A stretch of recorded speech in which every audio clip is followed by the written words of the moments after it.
Alrighty, welcome back. I am Dr. Jones, and for this video, we are going to look at correlations. Specifically, what a correlation is and what it is not. So let's talk about what it is first. A correlation is when two variables are related to each other.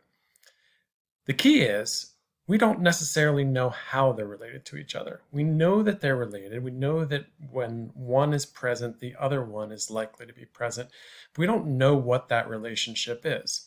It's like you finding out that you have a distant cousin, right? And you meet that cousin and you know your cousins, but you don't know how you're related, right? That's the way correlations are.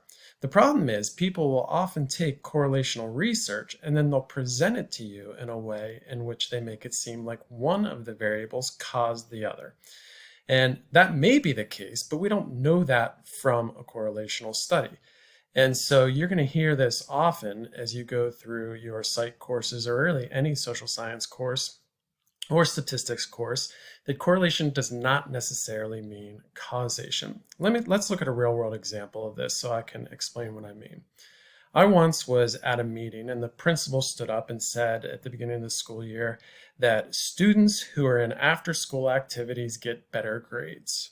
They had the data, they put it up on the board, and they said, look at this. If you look at our students who are on sports teams, they score significantly better and have significantly better grades than our students who aren't on sports teams. So what we'd like you to do as teachers is go out and get as many kids as you can to join after-school activities and sports teams. Now, their heart was in the right place, but they forgot to realize that correlation does not necessarily mean causation. Let's take a look at that. So they presented it that if you join a school team, you're going to get better grades. Now, that might be the case. It is possible that those that are on sports teams, that the sports is the reason they get better grades. But is it also possible that the variables are inversely related, that those students that get better grades are more likely to join sports teams?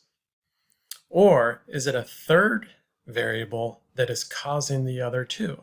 For example, parental oversight. Maybe parents who make students study are also the parents who make students sign up for after-school activities.